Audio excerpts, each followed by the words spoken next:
Hey, trucked up guys and gals, we had the update today from Ford that we've been waiting for to provide us a little bit more information about their blueprint for their new EV lineup moving forward. And although Ford continues to avoid actually revealing the physical pickup truck yet, which has been confirmed to be the very first iteration of their new universal EV platform, and no, I refuse to use yet another concocted corporate acronym. But although many, such as Drew today over at Tailosive, felt the Lightning was a failed approach to EV trucks, and this was a better solution. Actually gave some great kudos to Ford for the efficiencies and things that it's done. I would agree for the most part, except for this. Ford is making the very same mistakes as what Tesla fumbled with the Cybertruck. And here's why.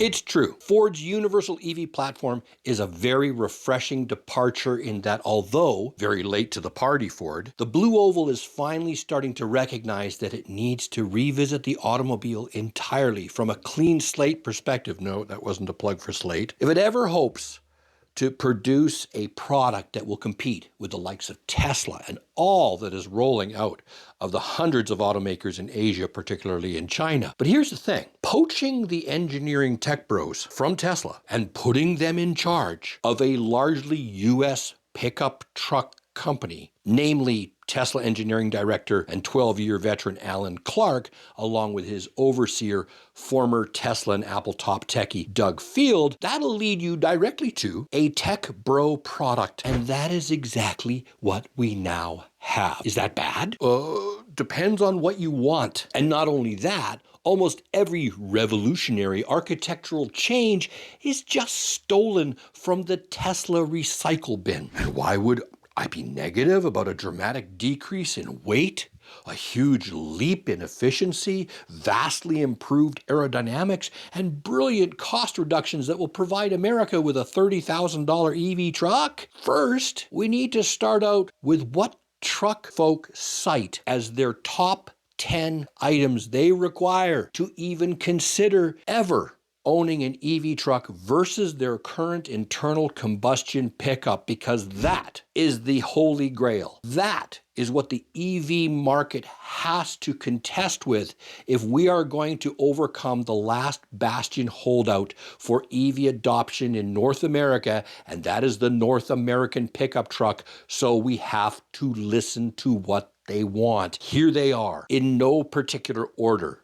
and regardless of truck size. 1, price. 2, range. 3, cold weather performance. 4, towing capacity. 5, payload capacity. 6, bed length options. 7, horsepower and torque. 8, body on frame construction, i.e. removable bed, right to repair, etc., etc. 9, durability. And 10, cab options, including maybe, I don't know, a bench seat? Now, let's go over and take a look at what Ford rolled out today in its video as key highlights of the upcoming, truck. 1, design efficiency. 2, battery size reduction. 3, aerodynamic F1 performance approach and parasitic friction. 4, Ford's philosophy of best part is no part.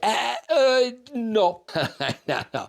Ford's philosophy, is that spelled with a T? 5, Ford's new unicastings, 27% lighter than their competitor based on the 2022 Tesla Model Y. 6, parts reduction from 147 front and rear in the Maverick to only 2. 7, less factory processes or processes depending on where you live. In other words, less robotics, less complexity, more profit for Ford. 8, low cost chemistry, low density lithium iron phosphate batteries. 9, maximizing cell to structure architecture. You know, like what's it called? Structural battery pack. And 10, our favorite, 48-volt zonal architecture. Okay. First fun fact. Has everyone noticed by now that not a single thing that truck folk cite as the primary critical features they seek was discussed in Ford's video today at all? Next, has anyone else noticed that we've heard all of this before? Every single one of these so-called breakthroughs seems to be Ford just lifting every single Tesla idea. Are either of these things bad? Well, take the graphic of the airflow over the truck. Notice anything? Yeah, from what I'm seeing, that's a 4-foot bed. A 4-foot bed. I mean, we can't really tell, but it's not looking very big. It's kind of looking maybe even a little sub-Maverick. Notice anything else in all the narrative? There's a reason the Model Y has a more robust giga casting. Yeah, nice try with the unicasting moniker Ford, but we're not that gullible. The Model Y tows really well. Think about this. They've stripped out 27% of the weight over their competitor, but what is compromised to do it? Will you be interested in this so-called truck when you realize that every universal EV platform, the car, the mini SUV, the SUV, the minivan, the crossover, the coupe, and the truck, etc., will drop on top of this? And you discover that you now own a truck-looking car with truck specs that I am estimating won't even match the Maverick. Are you good with that? Good. But all the talk in this video, how the former Tesla Techbros team gleaned all these extra miles and range and efficiency for you for $30,000. Did they? I'm almost certain it will be a stretch to get this platform to 300 miles or 485 kilometers of range, because there is no extra range. It allows Ford to make more money once this thing's produced without increasing anything. The battery pack, as clearly stated, has been reduced, and then that reduction has been offset via massive efficiencies to achieve the same range. Let me say that again, the same range. Here's my prediction. I'm going to go out on a limb here. Whatever this thing gets named, I'm going to go with the original patent papers back in August of 2025 and say it'll be called a Ranchero EV, not a Maverick EV, because they don't want to butcher their high sales end on their Mavericks. It's probably going to have terrible towing numbers, mediocre payload on par or less than the Maverick, a range below Tesla, Hyundai, Kia, and most GM products, lucky to hit 300 miles, a unibody single panel cab on 4-foot plastic tub bed with no other bed or cab options, poor cold weather range losses due to those LFPs in winter, meaning also slower charging speeds, questionable truck durability at best, and from a truck perspective,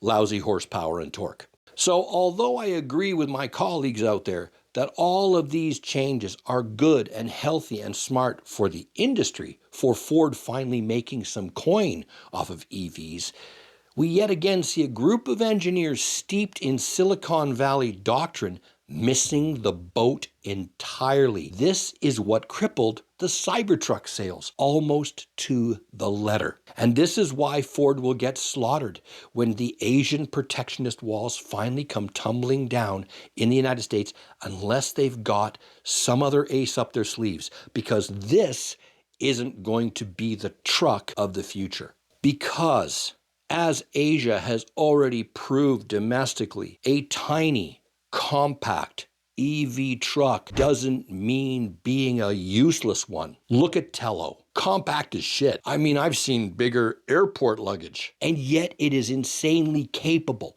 highly robust, and checks off almost every single frickin' truck folk wish list box. You can watch the video that I did comparing this to Slate right here. The Maverick is about as far as one can go making a car truck and still be functional. It was a smart move. Kudos to Ford for making them. I think this is going to be a very tech-loaded, highly efficient, finally affordable, fun-to-drive EV platform, and I hope Ford sells a heap of them. But as I said before in this video at the Model T moment reveal, it's not going to be a real truck. This discounting or outright ignoring of what makes a truck for the North American market is one of the dumbest misdirected approaches that the California engineers keep thinking they'll just push down the throat of truck folk and say, adapt or else. It won't happen. I recently did a video on the Kia PV5 that is now confirmed to be coming to Canada, including the truck variant if Kia reads the market correctly, and it is likely far more capable